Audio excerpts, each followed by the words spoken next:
Hey, yo, it's me, Pops Van Marmalade, and you're watching the Comics-Related Madness Network. Huh? So come get some. CromCon. CromCon.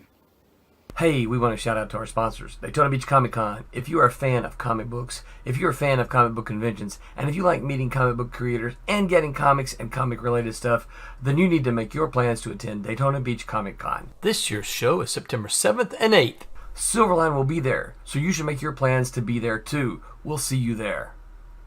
If you like comics and find yourself in the Orlando, Florida area, doesn't everyone come to Orlando at some point in time to see the House of Mouse? But when you're here, you need to make it a point to visit Coliseum of Comics, especially the one on East Colonial Drive.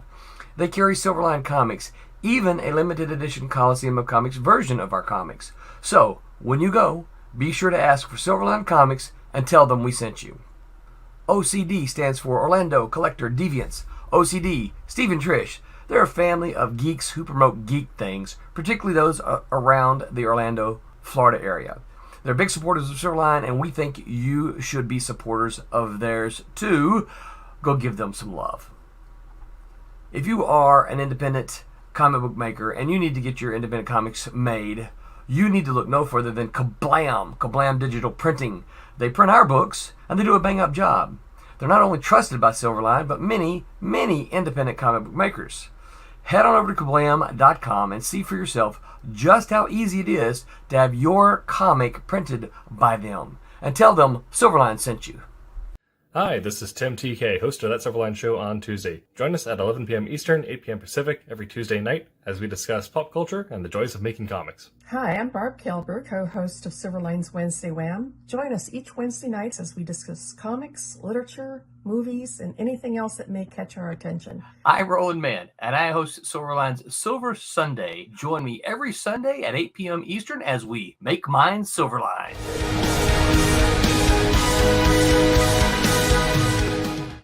Hello, Internet. It is That Silverline Show on Tuesday. I'm your host, Tim TK, and I am joined as always by Jose Fuentes. Hello. Yes. And tonight, we're going to be talking about superheroes with disabilities. That is such a vague subject too, because there are those that have disabilities that gives them, not so much gives them powers, but that facilitates into their powers, and then there's disabilities like literal physical disabilities. Yeah, we'll probably be getting bit into both, and maybe in some instances what we think is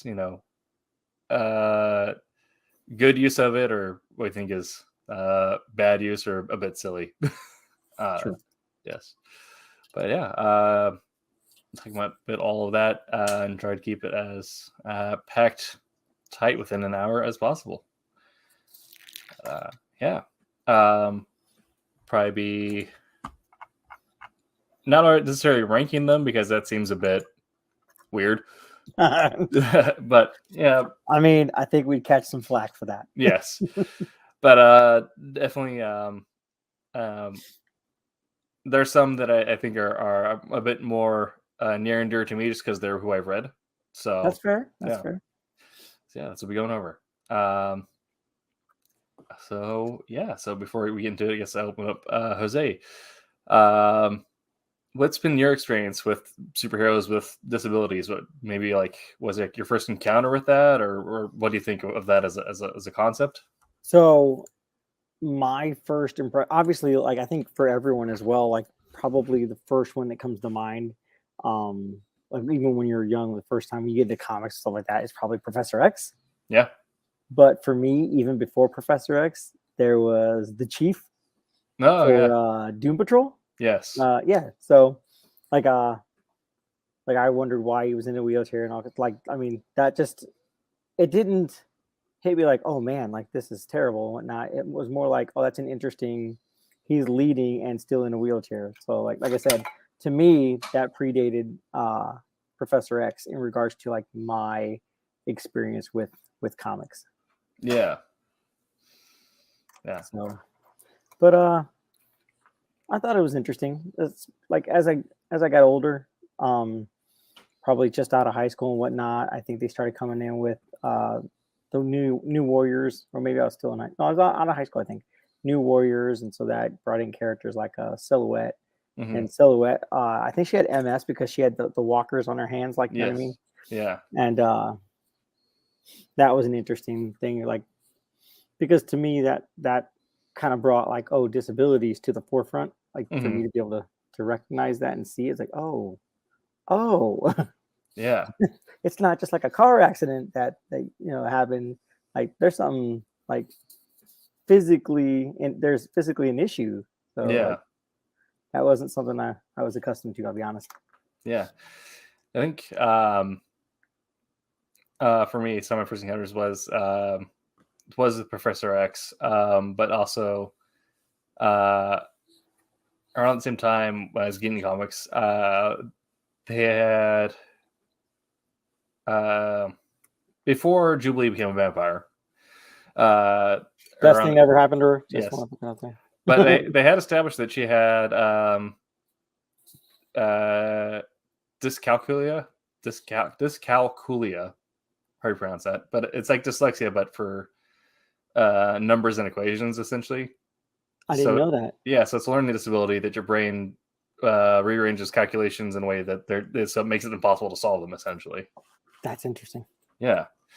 And so that was kind of a weird thing to see, when you have superheroes and stuff where like, yeah, something's, you're taught is kind of fundamental when you're in school, but then you have a person who is supposed to be, a superhero, and there's this one, thing that their brain just doesn't let them do. Right. Yeah. Yeah, I didn't know she had that. That's cool. Yeah. I mean, it's not cool. You know what I mean? Right. It's kind of the thing, though. It's cool to see it put on page, or to see like how an artist tackles, right, taking those things that exist in real life and then telling a super story around that.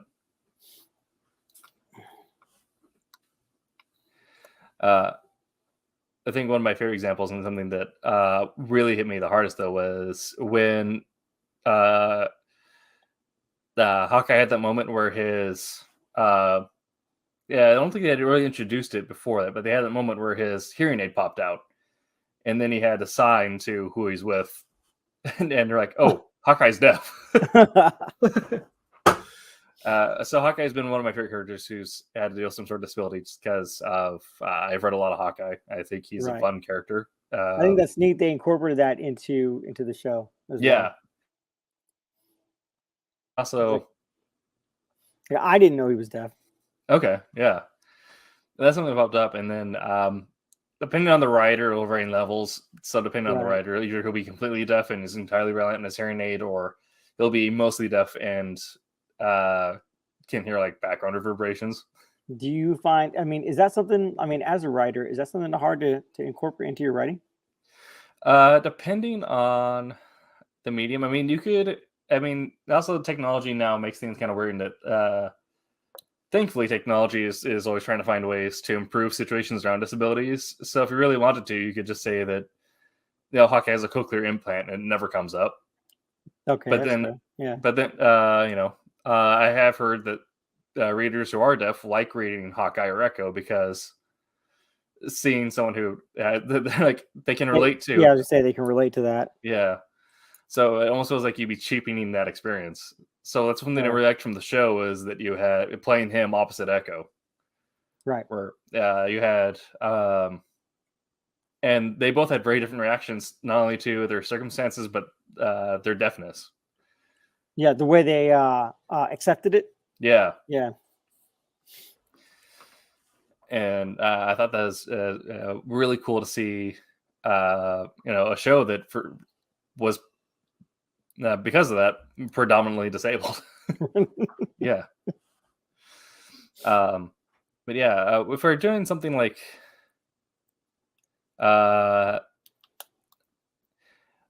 you don't necessarily want to make the entire story revolve around their disability either, but I think you always want to in some way include it. So I think there's a balance, right? There's always finding that balance. Yeah. If you focus on just that, then it becomes about like, I remember, it's not a tangent, but like, I remember, like, I think it was an episode of like, I don't know, Fresh Prince or something like that. Or no, it was Saved by the Bell. and somebody was in a wheelchair, and so like Zach Morris was like watch out, girl in a wheelchair, like just made a big stink about it, like he was an advocate, to protect her and whatnot. And she was like, dude, I don't need protecting. Like I've done with this forever. Like just treat me normal. So I think that in regards to like you said, how they see, I knew I was going to go into a tangent. Yeah, that's what the show is. That's all podcast is. This guy's just going to kind of what we do. Yeah. But yeah, just like you were talking about, the way they interpret it, the way they accept it, and live their life accordingly. You know what I mean? And the way people accept it, the disability of someone else. You know what I mean? How they interact and process that. I think that's interesting. Yeah, definitely. And I think there are moments where you do want to tell that story that is entirely revolved around disabilities. Like, when it's maybe having a character getting accustomed to that, especially popular in like children's TV show, because, there is like a semi-educational component of children's TV or children's books where you're trying to like normalize certain things. But even like in the very, very adult fiction, Johnny Got His Gun, where the guy in World War One lost his limbs. Isn't that the one that the MT or Metallica One is videos based off of? Yeah, I think so. Where he's like communicating with his head, kill me.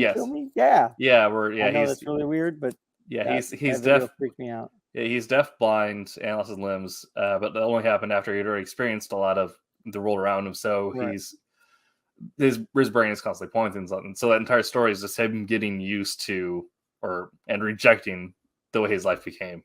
Right. Yeah. Metallica is one. Follow that, but yeah. Where you're telling a story that is where the disability has created such a dramatic change that becomes the story. Right. Right. Yeah, and the only reason I know that is because obviously I saw the video, but I wanted to know if that was a real movie. I think I'm pretty sure there is a movie. I know it's a novel. Yeah. It's interesting. It's I would recommend. I recommend read. It's pretty short. Yeah, it's pretty short. It's, I think by most standards now, be considered a novella, but it's good. Definitely one of those like books that when you put it down, you feel like you have 10 times more empathy.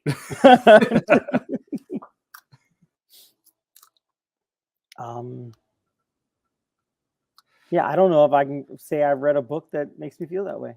Okay. To be honest with you.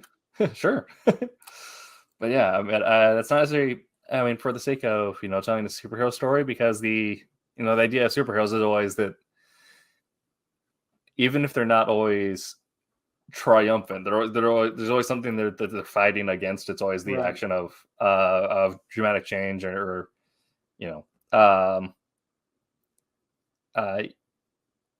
heroism, even if it's not necessarily the most well-placed heroism, as Scott Summers likes to demonstrate in a lot of X-Men arcs.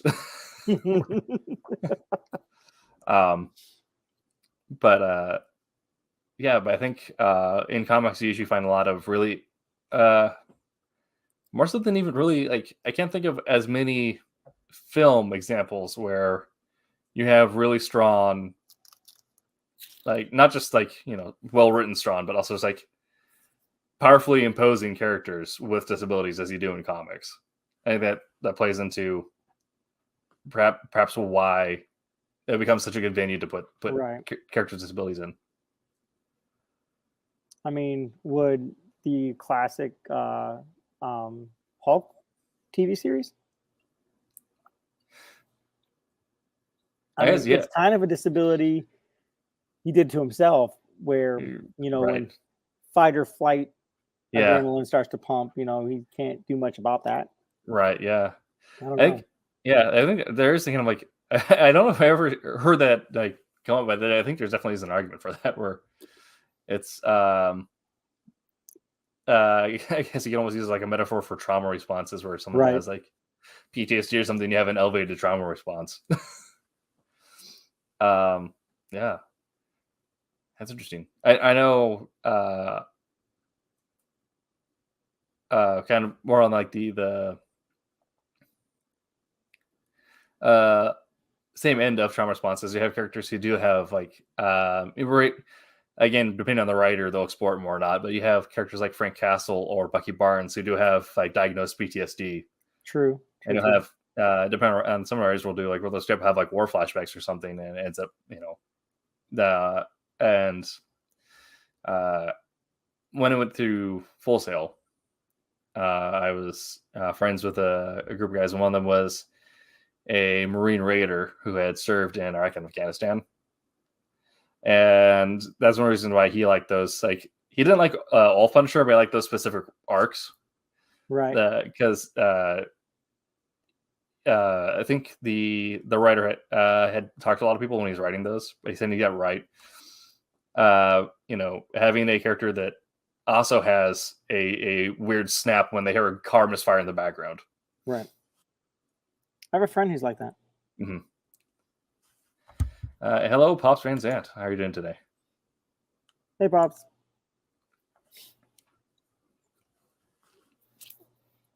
Well, let's see.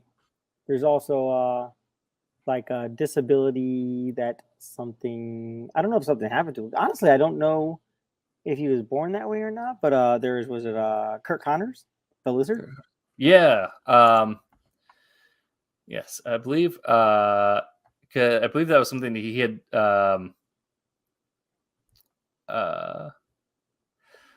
I believe something where he had done something to himself and then is constantly trying to redo it or undo Right. it, and that's the end of making himself. But, I mean, that's still a disability, like Yes. even though it's like something like he did to himself or whatever, but still he has one arm. He's trying to fix that. So like his logic is that he's doing it for the betterment of himself, mind you, but yeah, you know what I mean? It always ends up badly, obviously. Yeah, but he ends up actually having a really interesting moment where he still, misplaced heroism. He does some good with it. The character actually had notes on for this. Komodo, who was a younger woman who was in a car accident and lost both her legs.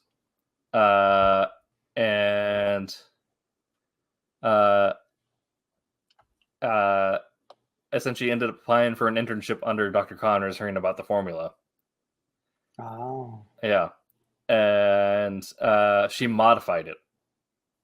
So she ended up getting, she also became kind of a lizard and was able to regrow her legs, but didn't go full psycho like Connors did. She didn't go the full Connor. Yes, yeah. So she actually ended up joining a couple of the younger superhero teams. That's interesting. I didn't know. Yeah. I didn't know about her. So I mean, it's kind of a lesser known character. I wish they did a little bit more with her. I think she's got some more stuff recently. But yeah, that's kind of an interesting point where, again, it's the same kind of thing where we have like different reactions to the same or similar disability. Right. Yeah. But I like the characters that it's not like you said before, it's not the driving force of their story. You know, it's like, oh, it's not this girl with a disability. It's this girl who happens to have a disability. Right. You know what I mean? It's not being pedantic with it. Right. Yeah. Like was it Alicia Masters? Yeah. Like at least in the movie, Fantastic Four movie, she was blind, and she didn't let it define her. She helped Thing kind of cope with it and whatnot. Yes. Yeah. You're right. That's also why I like Echo in the comics, because her story is very similar to what it is in the TV show, where it's a mafia revenge story. Yeah. It just happens that she is completely deaf. So and communicates by reading lips and signing back. Right. And if that wasn't enough in the show, and if you haven't seen the Hawkeye show, guys, you're running behind. Yeah. But in the show, they gave her like an extra disability, like they cut her foot off. I thought that was interesting, but I guess if your dad works in like a back alley chop shop, probably not the Right, worst just thing to happen. Yeah, because deaf wasn't enough. I uh, wasn't sure about that. Like, I mean, yeah. I think that was because the actress has that leg, so they decided to keep it. right. And I Yeah, mean, I think that's neat that they incorporated that into yeah, the character as opposed to, like, say, green screening it into his right. regular foot. Yeah. Hey, I mean, Oven, how you doing, man? I'm not knocking the hello. Yeah, I'm not knocking the actress for, like, I mean, I thought she did amazing. she was great. Yeah. Um. Uh. Yeah. I thought it was great, but yeah, I like. Uh. Um. Then that TV show also really kind of like reminded me of how much I liked her character because Right. of how well it portrayed it. Yeah. Uh. And for the record, people, she's super dope when she gained the Phoenix Force. Yes. Yes. That was just awesome. It was insane. It's so good. Who do I else have that I want to talk about? I mean, obviously, I have a few that we'll get into because we have to talk about them. People like Legion and so forth. Multiple personalities. Yeah, DID. And each personality has a power. Yeah, him and Crazy Jane both have dissociative identity disorder. But each Crazy Jane identity. the same way? Wait, is Crazy Jane the one that her powers like change when her personality changes too? Yep. Yeah. Okay. Yeah. She the Doom Patrol counter. Yeah. But yeah. So they're really interesting characters because they're a little weird when they first got introduced, but as the writers got more accustomed to writing them and making characters that it wasn't just like, oh, they're crazy. Yeah, it was. Yeah, it wasn't just becoming like, oh, they're crazy. It was actually telling the story of like, and I think the Legion TV show also did a really good job of this. Is actually trying to tell experience of like, this is what it's like to live when you have multiple people in your head talking to you all the time. Yeah. When who was it? Robot Man? Wasn't it Robot Man went into her brain or something like that to help her out? Yeah. Yeah, because I think in the comics, it was Chief told Robot Man pretty much like, hey, she's your responsibility. Just make sure she's fine. Yeah. And then you end up doing psychotherapy as a robot. Yeah. That's so good. Yeah. I'm sorry. That show is crazy, and as crazy as the show is, I think the book is worse. Yes, that's what I always say. Like, I love when comics just go as like weird and unhinged as possible. Like, right. Moon Knight kills all the Avengers. Speaking of dissociative identity, Moon Knight has 4 personalities, and then that one run, the Avengers are dead, so he ends up developing the personalities of all the Avengers as a coping mechanism. And because of that, Khonshu grants each power to him depending on who he is that day. That's awesome. And he goes and fights God.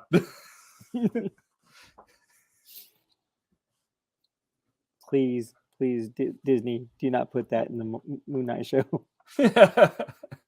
He will break the internet. I mean, it was already just like the Oscar Isaac acting hour. Just that was really a show where, like, if we put Oscar Isaac and Oscar Isaac in the same room and just let them act off each other, right?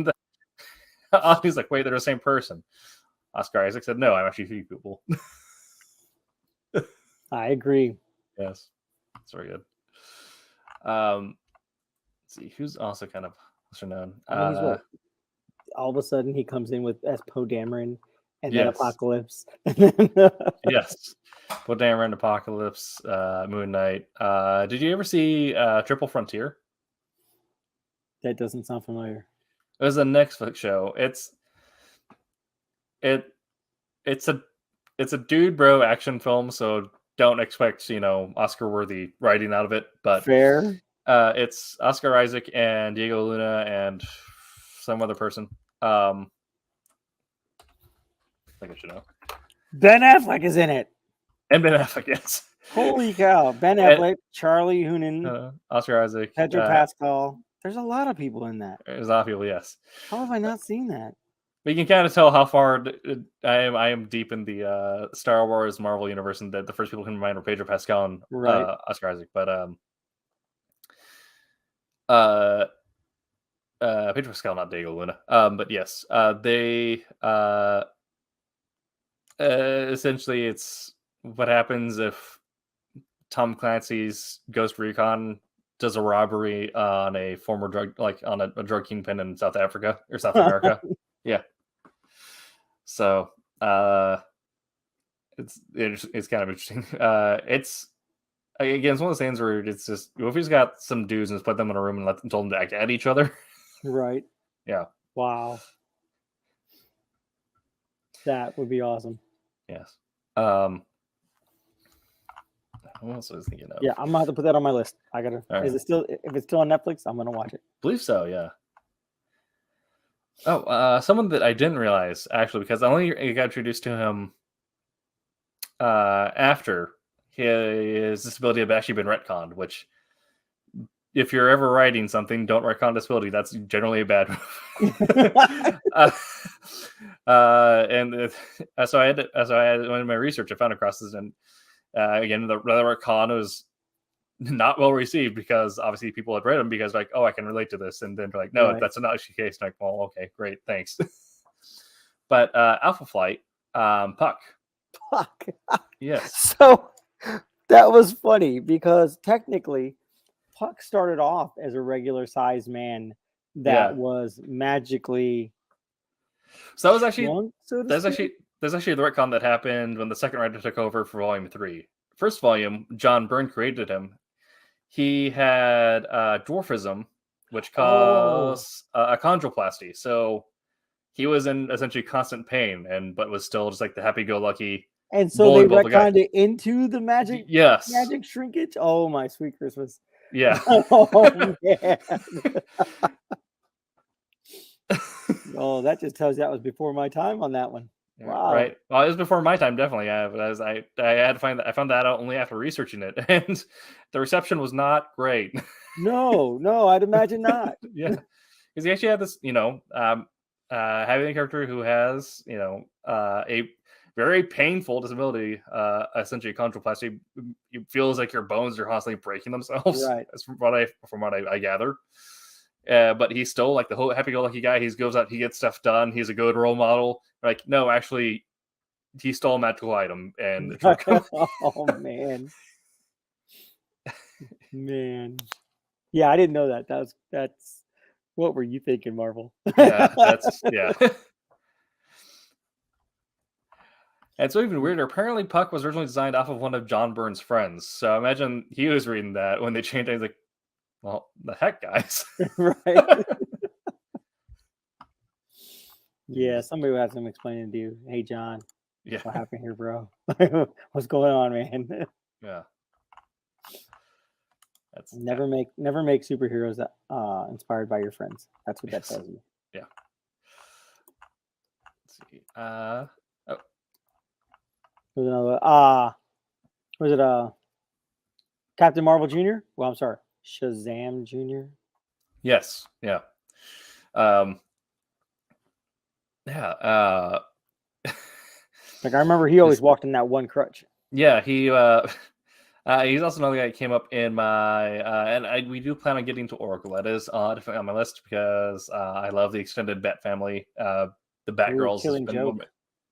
Yeah, the Batgirls is one of my favorite recent books. But so Shazam Jr.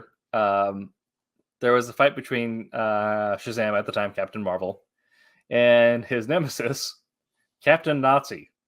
Mm-hmm. Yes, who had The names were amazing back then. yes.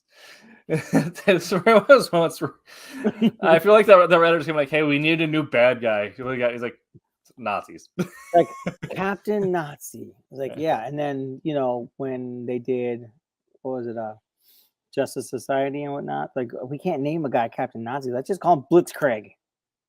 Thanks. It's like, oh man. Yeah. At least if they make him lightning powers and stuff, Blitzkrieg is kind of cool. But it's like Captain Nazi. Like, well, I feel like it's a bit on the nose, guys. Right? It's one of the things where, like, it's like Combo Man. Like, that's what it is. What the name is. You gotta love it, but also you're like, We gotta come up with like 50 And other Combo ideas here. Man needs to always be brought back Yes. into conversation at all Always, times. yes. If I could get like a Combo Man T-shirt, Right? I'm print demand to make my own. Yeah. Dear Marvel, just so you know, Tim is available to write a Combo Man story. I will write a 12-issue Combo Man full series that'll tie into the next major event. Like, Pay him in combos. yeah, I don't care what the next event is. I'll tie it in. Yeah. You'll literally have the least picky writer on your hands. Right? I feel like the joy of Combo Man is the pure commercialism and just absurdity of the character.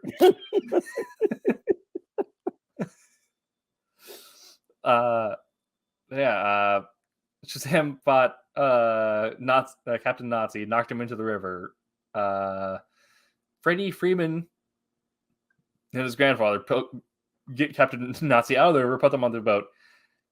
He ends up, I think, killing the grandfather and breaking the legs of Freddie by, I think, destroying the boat or something. Right. And so Freddie ends up getting the powers from the wizard at the end of that, because Shazam takes him to the wizard.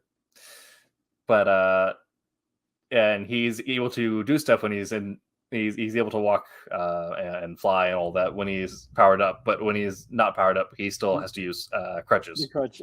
Yeah. One crutch, not crutches. The one crutch. Yes. Yeah. Right, Dr. Exactly, Doom. Dr. Doom. Yes. I mean, we're already kind of halfway there with Dr. Doom, but Dr. right. Doom's a self-given name, and he really plays Dr. into it. Supervillain 1, Dr. Supervillain 2. Yes. They're all Dr. Supervillains. They really are. Doctor I'm Misunderstood. Let's see there.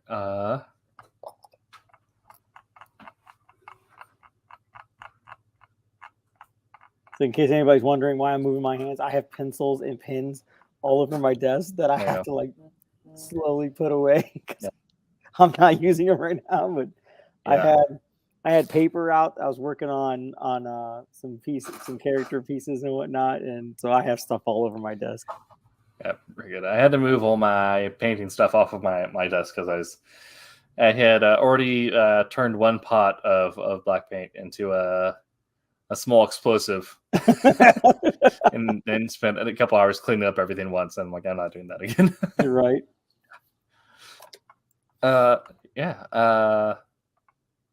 And let's see, another character which I did not realize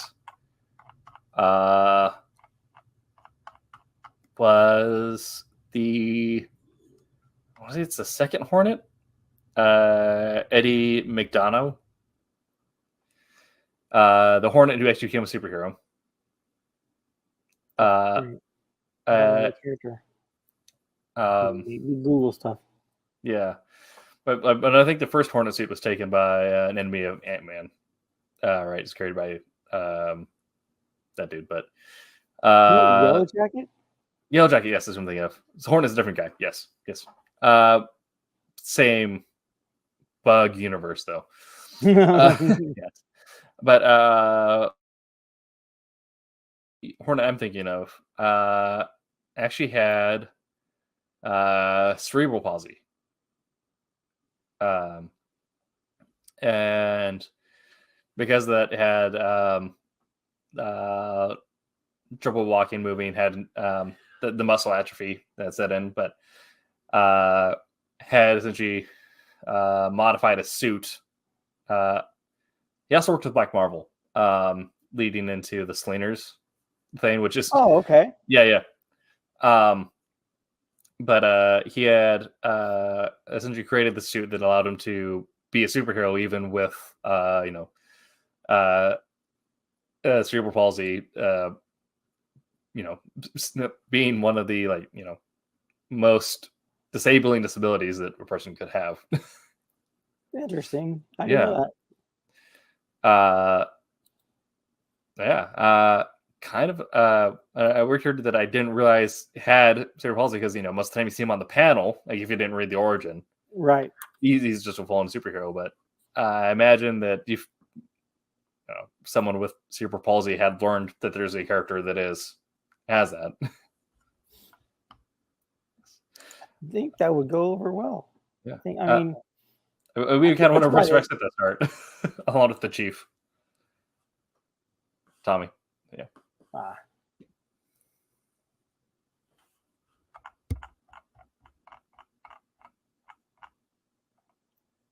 Yes. Yes. Let's see. I don't know a lot of other ones, to be honest with you. There's actually there's quite a few. Like there's a lot that I found that I either were characters that I had not encountered or didn't realize what happened. Like Cyclops or Cyclops, right? Cyclops. Cyclops. Yeah, he's partially blind because of his superpowers. Technically, he cannot shut off his optic blast. Yeah, and he's. I think he said that his vision's something like not quite blind, but on the verge of, and so part of the visor glasses are actually like also prescription in addition to being ruby quartz. Right. Yeah. Someone considered disabled because the bite depends on his reactor. I'd say yes, it's the same kind of thing where you have a technology that's like essentially serving as an aid. Right. So depending on how much you play it up, it either becomes something you don't really notice. Like if you're to just give Hawkeye a cochlear implant, you won't rethink. But there are moments where the reactor is having issues or he has to take it out or whatever. And it becomes very clear that Iron Man is not capable of like physically standing or operating on his own. So yes, I think that the answer to that is yes. I would say so. Yeah, absolutely. And speaking of characters that I did not actually run into or recognized, Jericho, Slade Wilson's son. Oh, from Teen Titans. Yeah, he's mute. Yeah. And is also kind of interesting because you have Deathstroke, who is also an eye patch, so he has partial vision disability. Yeah, but Deathstroke is very clearly until recently, and then went back on it because comics you always have to go back. Very self-serving. He's the mercenary that's someone has to die for him to get paid. Someone's going to die, and he's going to get paid. They had a few moments where he's like, okay, maybe not everyone is going to die. Maybe I don't kill everyone. Just some. But Slade has always been, or his son Jericho has always been a pretty good dude. Except for what was it? The Judas Cup was Judas Covenant, Judas Contract. Yeah. Except for one very bad moment, right? But yes, From this SharePoint, regular folks, all mutants are thought to be a problem. Yeah, that's also another thing is perhaps the some metaphor there on over medication or overacting, trying to completely remove disabilities is. The X-Men are what happens when you take too much Zoloft. Yes. Zoloft has like a 12-page side effect sheet. Yeah. But yeah, the X cure is definitely a thing. Where it's like maybe we don't try to fix everybody. Or it's on. You get all was it the right? Who was it? Cameron Hodge was the leader of. Oh yeah. Like they were such helpful people, constantly trying to take out mutants. Right. Yeah. Yeah. I know. Just maybe with some flamethrowers and. Right. Yeah. We're trying to help you.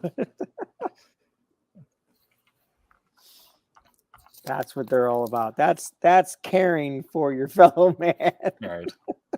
Caring so much, we want to take you out. Yes.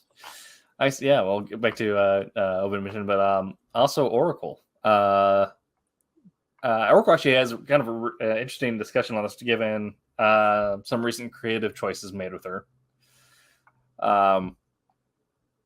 Which I think they actually navigated very well because the writer wanted to we had that issue where like, do you completely use technology to throw away disability, and then if you're reading it, you may not even relate to that disability, or how do you incorporate that? Are you So talking about when they gave her back her legs? yeah, Yeah. they essentially had a spinal implant that allowed her to still Yeah. walk. But when they were going into Batgirls, I can't remember who was writing at the time. I just find them on Twitter because I like that book.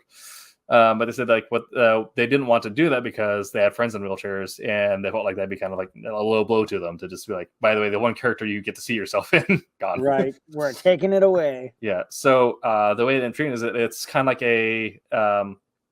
it's like most other modern disability aids where it'll get the job done, but it still sucks, Right. and you need to like relax after you are active on it.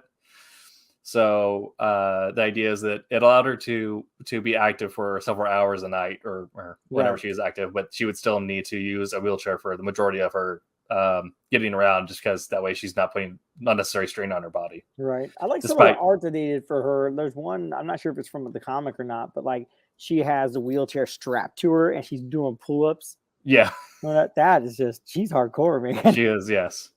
Yeah. Barbara Gordon is just like I think there's also that moment where Punchline had broken into her office, but she had fought off Punchline in her wheelchair just using a handgun. Nice. Yeah. A very badass character. Heck yeah. Yeah. What about was it Orphan? Orphan's not necessarily a disability, but she did have a social thing. She wasn't trained to like talk to people and that. So like for the longest time she couldn't even talk. She would just be quiet, and then she would only say like one word here or there. You know what I mean? Until they finally like transitioned her to being like full actual sentences. Yeah. And that was it wasn't quite like you said, it wasn't quite fully explicitly stated as a disability, but from what I got in conjunction to talking to people who realized that it kind of related to people who deal with autism, right? And the idea of learning social cues much later in life, and even then, and not necessarily being forefront in your mind or something that's native to you. It's something you actually have to like focus on and learn, and when you're in a conversation, still pay attention to, because it's not natural. So yeah, I definitely, even though it's not, explicitly say, I definitely see the where it could be in there. And then let's see, Cable has he was infected with a techno-organic virus. Yes. Which and I believe that was their attempt on SG tackling what would cancer be like, because you had Deadpool actually had cancer, but you have the and it was another part where it was like if you had a form of super cancer, what that looked like, where it's you're essentially something that it's just killing you, and all you can do is fight and try to hold on. You're right. Yeah. And so much so that he has to spend Cable, who would be an Omega level mutant, is actually has to use all of his telekinesis to keep those cells contained within his body. Otherwise, he lets it slip. Except for at the end of, and obviously it's Marvel, so no one ever stays dead. Yeah. But the end of Messiah, was it Messiah Complex? Was it that one, or was it the storyline just after when he brought Hope back?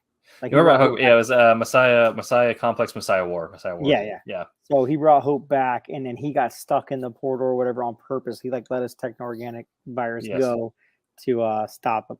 Man, I'm not gonna lie, that made me get choked up. Mm-hmm. Well, he also had in the our run that I have that I keep on talking about, the one that's illustrated by Rocky Kim. I think you should search for there.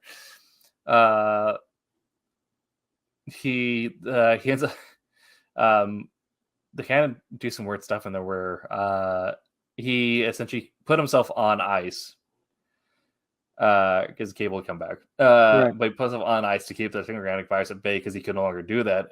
He can no longer contain it, still he felt like he couldn't protect Hope and do what he needed to do while he was holding himself back. Right. So he put himself on ice and then made a batch of clones of himself to go into the field. Oh, that's crazy. Yeah. And so, and Hope actually had some strong words for him when she came into the chamber, because she's like, "I've been watching you die over and over again, and I can't take it." Jeez. Yeah. Well, now everyone can die and come back, and everyone dies and has a spawn point now. Yeah. I think Cable's actually one of the weird exceptions, because young Cable can, but old Cable can't, because old Cable because of the way his body slide has worked, he'd always go back to the ship. So, Oh yeah. but Krakoa can't pull onto that consciousness. So, old Cable's the one who still has stakes, essentially. Right. Whereas young Cable was the one who was shot back to Earth as if he had to avoid being in contact with the technovirus. I didn't know that. Yeah, okay. there's a young Cable and an old Cable now, and it's. Well, I like was it Nathan Gray, Age of Yes. Apocalypse Cable. I liked him during Age of Apocalypse, but then he got kind of weird. Yeah. And he got weird, and then he got even weirder when they had the World of X arc, where he became mutant Jesus. It's like, I've created this world where people are only mutants, and then Apocalypse has that being like, "Hey man, that's kind of messed up." Right. Like when Apocalypse tells you that you're doing something weird, you're not a mutants. It's like, I've been around since Egypt. You're being just a weird guy. We need to stop this. Just no. How about no? Yeah. Who else? Daredevil. Daredevil, of course, yeah. Right. Absolutely. Yeah. In same vein, Dr. Midnight. Oh yeah, Dr. Also Midnight. blind, yeah. Why did I not say that one first, man? Because I'm a fanboy, so I immediately pull the Marvel out of people. I think also just because you get much more Marvel exposure, because DC's got to figure out what they're going to do with their film stuff. So well, that's probably true. Yeah. But yeah, they're very interesting that it's one of those things where I think those are some really good examples of finding the balance, and that they have Dr. Midnight has an actual superpower. Daredevil has a quasi superpower that he's just, he hears real good. Yeah. Right. Yeah. But is able to work on that. But you do end up, there have been moments where, again, that depending on the writer, that hearing may not be as good as it is with other writers. So you still have moments where he ends up, bumping into a wall or accidentally walks into somewhere he's not. What was it? I think I want to say it was an old Marvel trading card from like the 90s and whatnot. But was it Daredevil? They said that they had it where he had heightened senses. All his sense of taste, sense of smell, stuff like that was all heightened. That he could tell you the ingredients in a pie. Yeah. That's just weird. Yeah. Again, there's some writers where they turn it into no, everything is up to superhuman levels, and just make him right. Insane superpower, whereas other writers just treat him as if he is a guy with above average hearing and above average fighting capabilities. So it's most more like he just has a combat sense. Right. And that makes sense to me. Yeah. You know what I mean? Definitely. I mean, it's that one thing where if you've been in, Curtis talked about this on several shows ago. But even speaking from boxing, we get to a point where you feel like you could do it blindfold, because you just develop a sense where, I'm going to do this, this, and this. They're going to do this. So then I do this, this, and this, and they do this. And if people aren't trained fighters, they usually fall into those same patterns of reaction, or you can usually depending on, Do you think? Yeah. Do you think that Sifu Curtis could blindfold fight street thugs? He's superhero level now, isn't he? Right. Well, he had mentioned where he had someone come up and threatened him, and without thinking, the punch coming at him, before he knew it, he had countered and had pushed the guy away. And it's got one more where you do develop a combat sense, where your body just knows what to do based on the inputs it's given. So, all right, well, I'm gonna put it out there. Sifu Curtis is Daredevil. There you go. But I mean, that's definitely you have moments in boxing where someone throws a jab and you feel, and then you you just feel like a certain level of like wind go past your Right. face that you know their hand is passed, and you're like, okay, I roll under here, and then I hit them in the kidney. Man. Yeah, I would not. The level of wind I would feel would probably be them punching me in the face. Yep. Yeah. No, I mean it's all a matter of practice and repetition. It is that moment of like your body will react once you get used to that training. Like Daredevil is one of the most highly trained people in combat in the Marvel world. So that level of training, your body just can almost like fight on its own essentially. Nope, that would not be me. Okay. Anyone else you feel like you particularly want to mention or cover? Let's see. Billy Bennett, or not Billy, but Freddie. Yeah. And Jericho. You mentioned Jericho, Dr. Midnight. I missed that one. Slipping in my old age.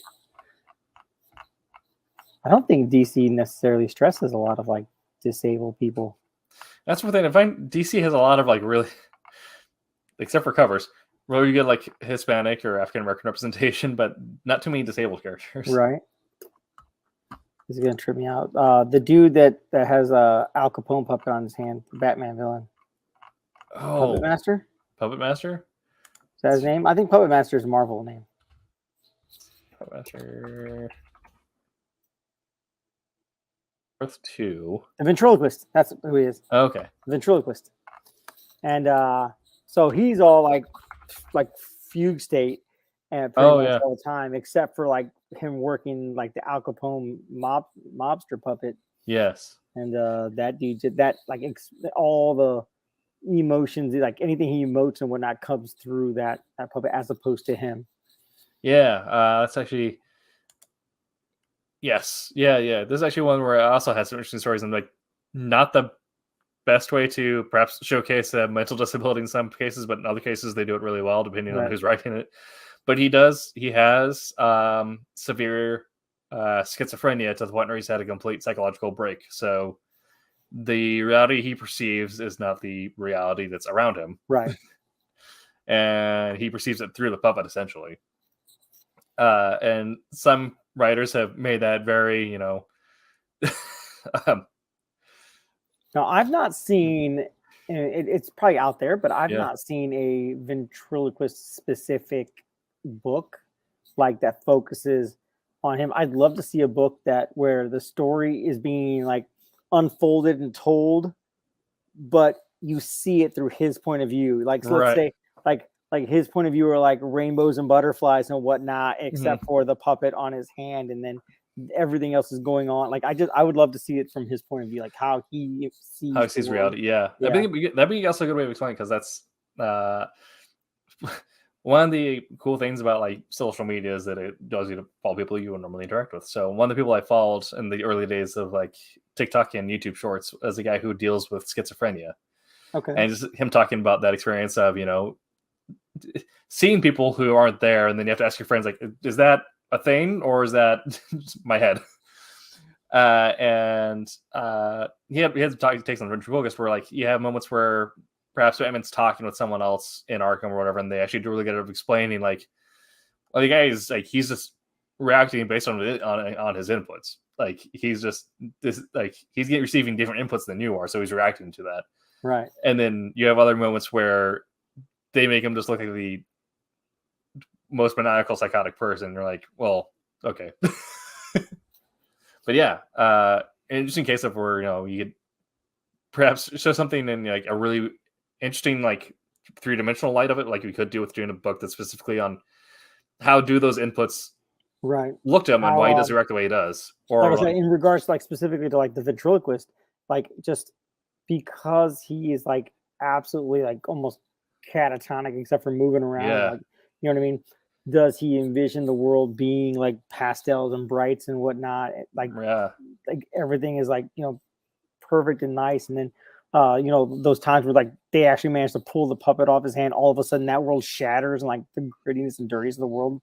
Like, I don't know. Like, I think there's if there hasn't already been, because I've not seen one, that would be an interesting story to depict his like mental state through his point of view. You know what I mean? How Yeah. he sees it, how he copes, like his coping mechanism. Yeah, definitely. And if like a writer could get that, if a writer and artist could get that, team could get that right, and like really like do a good job of showcasing like what would happen for a schizophrenic to become what he became. Like, what would Right. that look like? And what? Yeah, I think it'd be a really good. That'd be a book that I'd definitely pick up for sure. Right? Yeah. Heck yeah, because that to me would be reminiscent of was it Bat Might Fall? Yeah. Like if you ever saw or if you ever read like Batmite's a little like interdimension character that comes in like messes around with Batman, right? But during the storyline Might Fall, a guy that like has like drug issues, right? Yeah. And he would come to this guy and he asked him for help because the Might Bane broke his back. And so he came to our dimension to come get this guy to come into his dimension to help, right? So he comes in, he realizes he can manifest all kinds of like suits. That he decided to make himself like Azrael Batman, right? And go after all these other like the villains and whatnot in this storyline. And the Batbane had Venom, but it was called something else that like juiced him up. He's like, well, it can't be that bad, right? And so like without giving away the end of the book, but he ends up tasting it, right? And because it's from an alternate dimension, it affected him. It like basically shattered him. Period.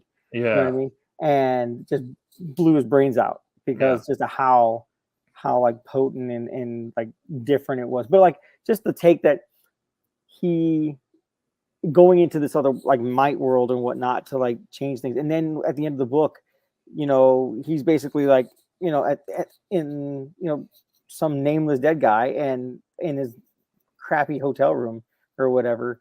But in Might World, they've got a statue erected of him in his Azrael suit and whatnot because he died a hero, right? But like just the transition, and then you think about it, like, did that really happen or was that just his mental state? Like, I don't know. I just thought it was a really good book. So like thinking of that, a ventriloquist book in that same vein would be like really cool to read. Right. Yeah, definitely, for sure. Let's see. Speaking of Bane, I think it's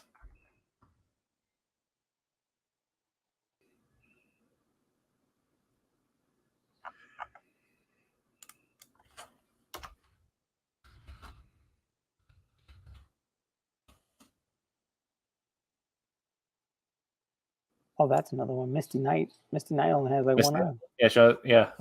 I lost her arm in a I think also in a car accident, and eventually ended up having the bionic arm. A bionic arm, yeah, Roman. There.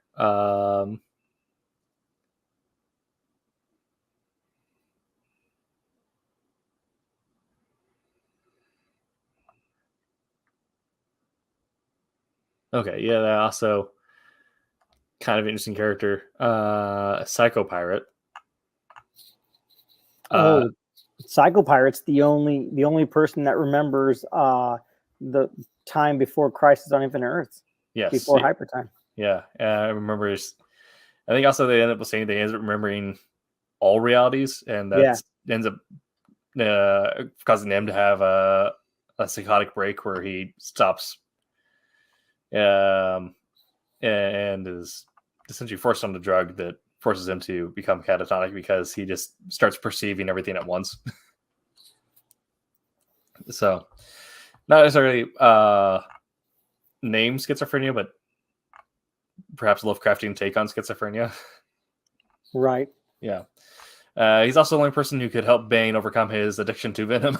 So I didn't know that. Yeah.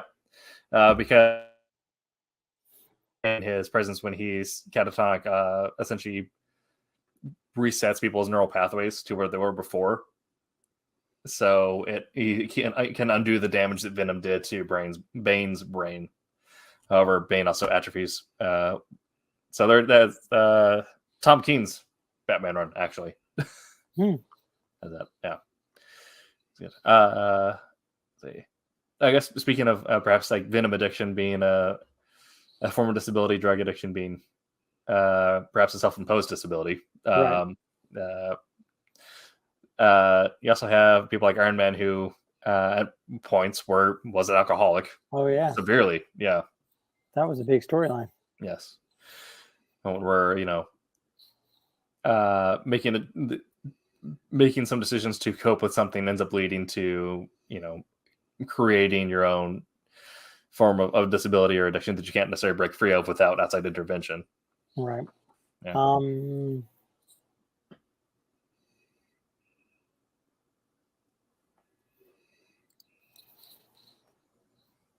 I had another one. I found another list. Right. Okay. It's got some interesting ones. I didn't know. Here it says Claw from Marvel Comics missing a hand, but wasn't Claw a robot? Let's see. Like in the comic book, wasn't he a robot? He's Claw.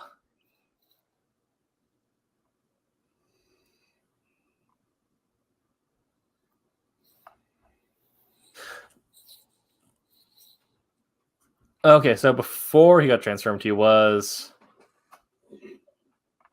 a human who lost his arm. But yeah, I guess I remember both.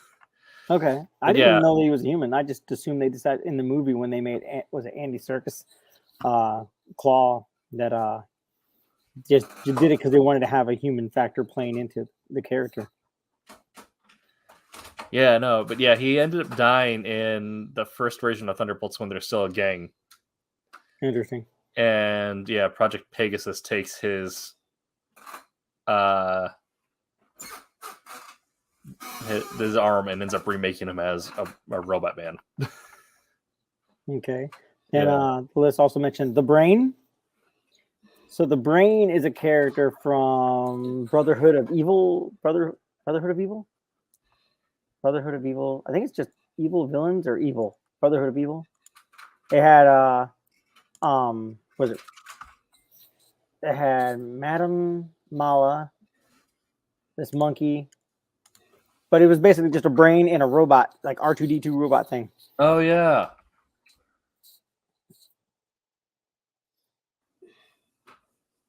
Yeah, I remember that it had Monsieur Mala. I think that's what it was. The monkey was Monsieur Mala. And then there was Proteus, who was the big Chemo. I think it was Chemo. And I'm not gonna look him up because I'm not gonna be happy not knowing. Right. Yeah, I have them in my Who's Who book, so yeah.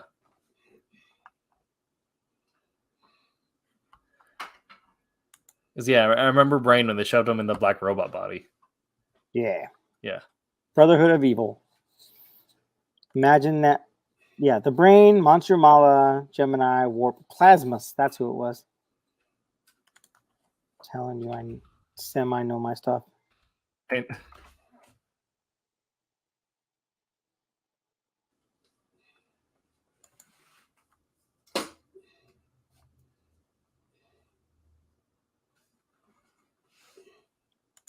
honestly, I'm surprised I remember that. Like, I mean, when I saw that Brain, what the heck? right. Oh, I know who that is. And I think they was it Teen Titans or Doom Patrol villain group? Yeah, Doom Patrol, yes. Doom yeah. Patrol, He was, Brain was Chief's nemesis, essentially. Yeah. Yeah.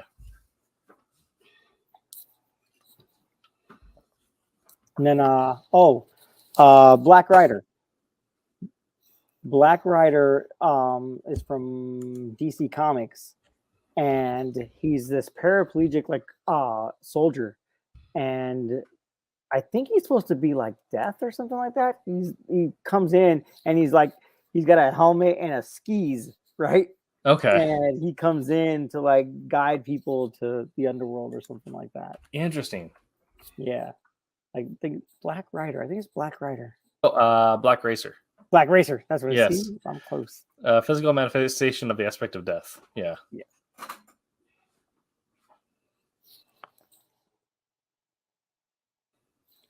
Yeah. Okay. Definitely. Okay. Well, we've been at this for a little over an hour. Anyone else you feel like you particularly need to bring up or mention? I think I'm surprised I got Black Racer. There we go. Yeah. Yeah. Definitely, because kind of listed through a lot of the characters that we thought we did come to mind or they did research on when it comes to disability comics, and there's a lot, probably even more that we haven't even touched. I think a lot of the ones we brought up were more mental disorders. Some are mental, but a few physical here and there. Physical, but... yeah. And the mental ones we talked a bit about, like representing it necessarily in a good way, and also sometimes in a bad way. Yeah. Or in some cases, physical disability, deciding to retcon it and.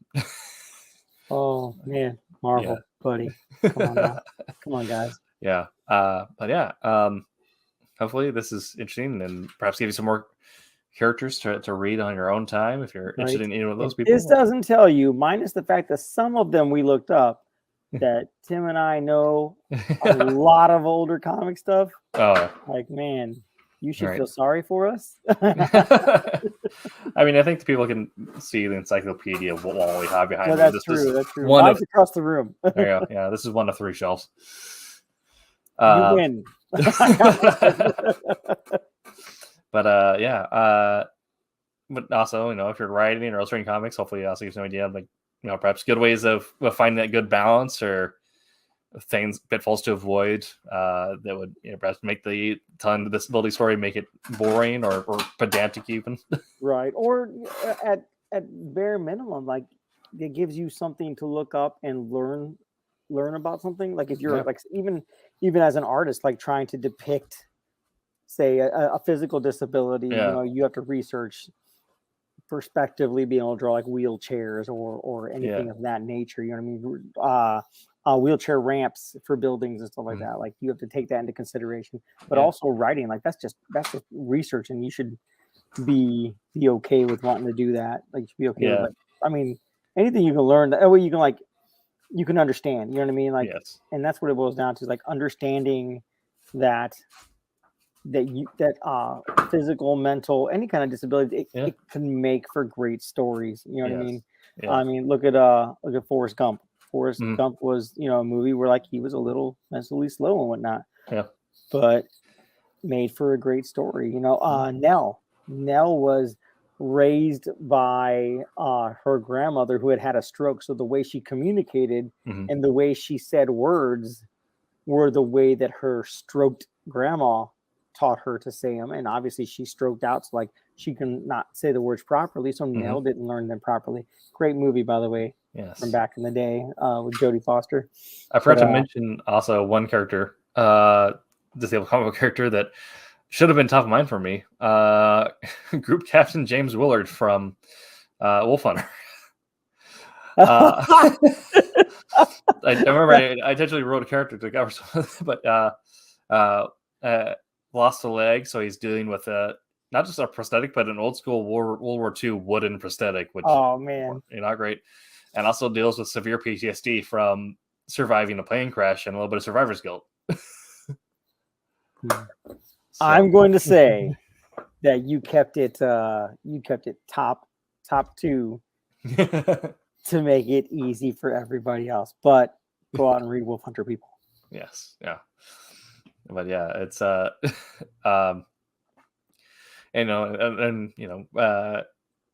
speaking of as an artist having to draw things a little bit differently, we didn't really say that in the Christmas special because it didn't really come up, but in the main Wolf Hunter story, we do see the fact that you don't necessarily draw full walking movement in a comic, but you still have to cover like leg movement or like legs being in different positions they're moving. And if you're working with a prosthetic like that, your leg's not going to work the same as it did before. So he had to put his leg in different positions, or there are moments in issue 2 where his leg dislodges or gets knocked off. So then as an artist, you have to figure out what that looks like to have a wooden leg snap off while it's still in someone's trousers, essentially.